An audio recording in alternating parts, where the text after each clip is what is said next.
What's up, everybody? This is Coach Stefano from Stefano's Training Systems. In today's video, I'm going to share with you guys the secret behind how often should you practice or train. If you guys are new to my channel, hit the subscribe button, drop a like, share it if you think it's worth sharing. All right, guys, make sure you're liking the video because it really helps out my channel. If you guys want to see my channel grow, just drop a like on there. It's really easy. All right, guys, check it out.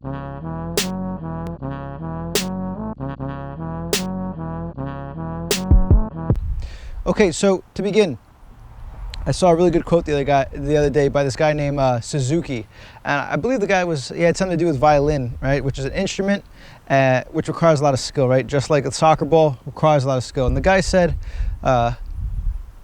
you should practice all the days that you eat. So if you guys want to get better at soccer, most of us eat every day. You should be practicing every day. But coach, that's over the top. You're overtraining. You're gonna burn yourself out. You don't have to go 100% every day. Some days are gonna be harder than others, but you should train in some fashion every day. You can even train mentally, right? In one of my previous videos, I talked about the power of visualization and how they did a study. Three groups of players, basketball, they're working on their free throws. Group A, they go and they actually practice with the ball. Group B, they're not allowed to touch the ball. They're just supposed to practice mentally. And Group C didn't do either, right? Group A got better by 24%. Group B, the group without the ball who was just visualizing it, got better by 23%. And Group C didn't have much of a change, right? But even on days where maybe it's raining outside, I can't go outside, and my parents let me play soccer in the house, okay. Did you visualize it? Did you do 1,000 mental repetitions and put yourself in the game? All right, so there's really no excuse not to practice in some fashion every day. Now, this brings me to my next point. If you get a fraction of percentage better every day, that's using what's called the Kaizen principle. So essentially, if you get 1% better every day, that compounds, and in 70 days, you're twice as good, all right? I'll say that again. 1% better every day, 70 days, you're twice as good. So the idea behind that is you can't get 100% better every day, because if that was the case, we'd be watching a completely different sport, right? But you could go for that percentage, that small fraction every day, a little bit better every day. And if you do that over the course of, let's say, a year, you're going to be a lot better, right? And that's, again, the visualization training, the regular practice, the foot skills, the shooting, the running, the sprinting, everything, right? But the other side of the spectrum is anything multiplied by 0 will always be 0. So, for example, let's say you did 5 days really good, awesome, and then you took a couple days off.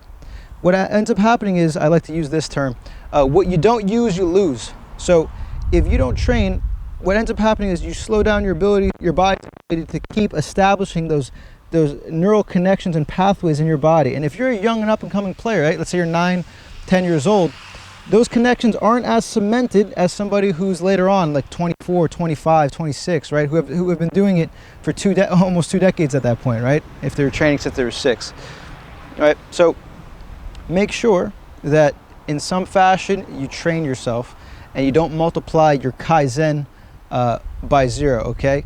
Another good thing here is you also don't have to learn the entire game overnight, right? Rome wasn't built in a day. You could add skills little by little, or as I like to say, brick by brick, right? So for example, let's say I want to get really good at juggling. Cool. For a certain amount of time every day, let's say 5-10 minutes, I'm going to work on my juggling, right? And I'm going to make sure that before I move on to the next thing, right? Before, like, let's say I add skills to my juggling, or let's say I do a different variation of juggling, I make sure that my juggling is okay. Boom, I put a brick, right? Now let's say my control out of the air is good. Boom, another brick. And before you know it, you have a bunch of bricks stacked on top of each other.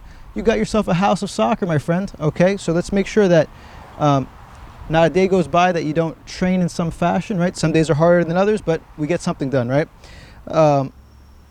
You go for that 1% better every day if possible, okay? And my last point I wanted to make here is, what could end up helping you a lot is having a 5 to 10 minute routine that is super focused and condensed. So for example, that guy Michael Phelps, the swimmer guy, okay, he did a race where his goggles got filled up with water. He still won though, right? How did he do that? Well, the routine of his training allowed him to, without his vision, to understand, okay, this amount of strokes, I ought to be close enough, so then I'm going to turn and go the other way, right? So if you create a routine that just kind of fires off before you go into other training, or let's say you just did your 5-10 minute routine every day, at least you know you covered that routine. And like for myself, when I was playing in college and stuff, I had a little pre-game routine where I would do my boxes, I would do my juggling, I would do my control out of the air, and then me and my friend Giuseppe, we would hit the ball back and forth pretty hard before the game, make sure my first touch was ready. And before you knew it, the game would start and I would feel super ready because I had my routine. You guys could have your 5-10 minute routine that tells your brain and your body it's showtime, baby. Okay guys, so you're gonna want to train every day in some fashion. You want to layer that thing on brick by brick. Have your routine, go for your 1% a day, guys. Look, you're not gonna get that anywhere else, so you gotta make sure you like, comment, subscribe. Comment below if any of this helped you guys, and like it for the YouTube algorithm. Okay, I'm in the world, certainly not of it. Okay guys, peace.